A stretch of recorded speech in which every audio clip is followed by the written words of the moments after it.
Why hello tube. Today, I gotta look, make sure I get the title correctly here. The Gospel According to Mark by Borges. Let me get my notes here. I am not ready for this. Okay. Born August 24th, 1899 in Buenos Aires, Argentina. Died June 14th, 1986 in Geneva, Switzerland. He had a full life. As far as I could tell, he was a prolific writer. You know, you see those big fat collections that a bunch of YouTubers have. I am now jelly about. Yes, I am now jelly about those, and I will probably be getting myself a set as well. Something kind of interesting. When he was 9, he translated The Happy Prince by Oscar Wilde, which was published locally. He was publishing works when he was 9 years old. That's crazy. This book, published 1970, has a few stories in it. They seem to be pretty short stories, so that's either nice or not nice, depending on, yeah.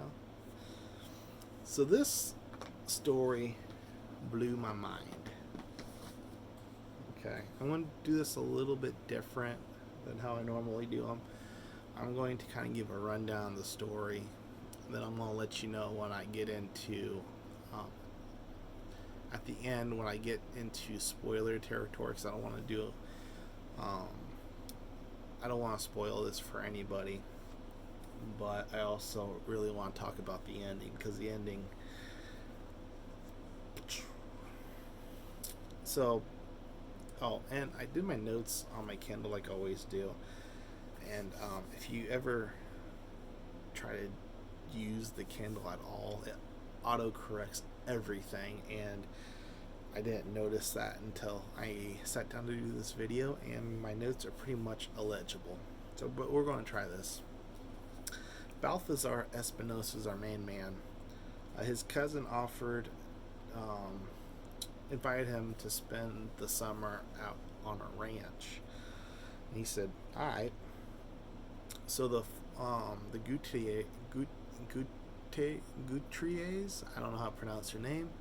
Anyway, the foreman, and I believe he had one son and one daughter, or a solder, as I was trying to say.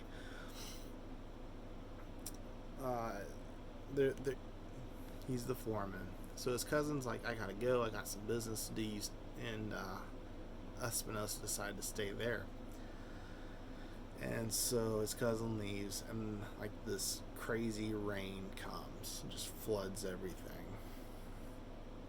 And the foreman's house is damaged, so his family stays in a room in the house that Espinosa is staying in. And these Gutriers, not very bright people like me, don't speak so well, don't read right, whatever. So they're sitting around the dinner table. They got nothing in common. They got nothing to talk about. So Espinosa finds a Bible in the house and reads them the Gospel of Mark. Now, I'm not familiar with what the Gospel of Mark is. I've never read it, but even without having that knowledge, the story blew my mind. Anyway, I digress. Reads the Gospel of Mark. They're like awed by it, and so one day they're doing their duties, and they come across a lamb that has a wound, and the foreman wants to put, I'm just going to say the foreman because that way I don't butcher his name over and over again. He wants to pack the wound with cobwebs to have it heal, whereas Espinosa's like, no, we're going to give it medicine. They give it the medicine, the lamb heals. So now they're just like, wow, And so at another meal, Gospel of Mark's done. He already read it. And Espinosa wants to read another gospel or section or whatever. And they're like, no, reread the Gospel of Mark. So he's like, all right. So he rereads the Gospel of Mark. Again, they're just awed by it. And let me see where I am on my notes here. So they ask, the foreman asks Espinosa, essentially, so Jesus was crucified, and it was to protect all, everyone from hell. And he's like, yeah. And they asked him, well, did the Romans go to hell? And he's like, or did it protect the Romans? And he's like, yeah, it even protected the Romans. And they're like, oh, okay. Yeah, that's cool. That's cool. Now, I left out something, and I'm getting into some spoiler territory. So if you have not read this and you want to read it, just go ahead and click off now. But if you're still with me, and if you've already read it or just don't want to read it and don't care and you're still watching for some reason, just know from here on out, spoilers galore. So one of the things I left out, which was a big thing, was that one of the nights after he read the Gospel of Mark, the daughter came in to his room, and they did the nasty. All right, and then for the rest of the story, he's kind of paranoid that maybe the dad will find out and be all crazy. So at the ending, which again completely blew my mind, he's taking a nap, right, and he wakes up, and they come and get him. The Couturiers come get him. He goes outside, and they have a cross built out of whatever, and then the story just ends.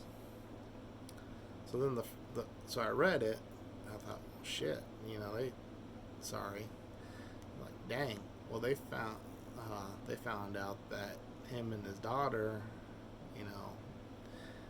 sinned, and they're going to crucify him to basically, sacrifice him for the sins of their daughter. Like, that's crazy. So then I reread it so I can take my really bad notes. It's only like 10 pages or whatever. The second time I read it, it kind of dawned on me, well, there was a flood, he healed the lamb, he kind of became their leader around he essentially became the foreman after the lamb, he's the one that kind of assigned the work, and they all just did it. They followed him. So maybe that's why the daughter came into his room, because they kind of saw him as a god, and that they were going to crucify him for the sake of whole humanity and not just the daughter. So it just kind of blew my mind that, and I read it back to back. Like, it wasn't I read it and then 2 days later I read it. Like, I read it and got to the ending and had thought of 2 different reasons for the ending, and I'm sure other people can read it and they'll get either one of those 2, or they'll get to their own place. And it just kind of blew my mind that this little 10-page or whatever short story was just so incredibly deep, and just, I mean, I read novels. Lost Horizon, the one I did Thursday, were 200 pages, and there wasn't this much depth to the story. So I can see why the love of Borges is so huge on the booktubes, and I will definitely be reading all the stories in this, and then trying to get my hands on his big collected anthologies, or whatever you want to call them, that all you popular kids on the block seem to have on your bookshelf. I kind of really want to just blast through all these stories for these Saturday videos, but I've been trying to mix it up. I did a Eudora Walty, I did a J.D. Salinger, I did a Borges. I was going to find other short story collections that I own and just kind of work through them all. It would take forever. I'd have to live to be 120 years old to get through just all the short stories of one story a week for the rest of eternity. But there's a little part of me that we may be on a little Borges Saturday videos, at least until this book is done. I'm going to try my best. To keep mixing it up. Maybe I'll do a Borges and a something else. Just do an every other week Borges video or something until this book. Because I know once this is done, I want to end up getting those big volumes, and then I'll just be stuck on Borges forever. Maybe that's not a bad thing. I'm sure it's not a bad thing, but I got a lot of Eudora Walty to get through. I got 8 more J.D. Salingers. I've got other short story collections that I would like to do, especially The Invisible Man by Ray Bradbury. I'd love to work my way through all those stories, but we'll just have to see. So that's it for this one, peeps. Let me know, have you read that Borges story? Are you a fan of Borges? Have you never heard of Borges? I'm sure if you clicked on this video, you've at least heard of Borges. But I can't explain enough just how much my mind was blown by that story.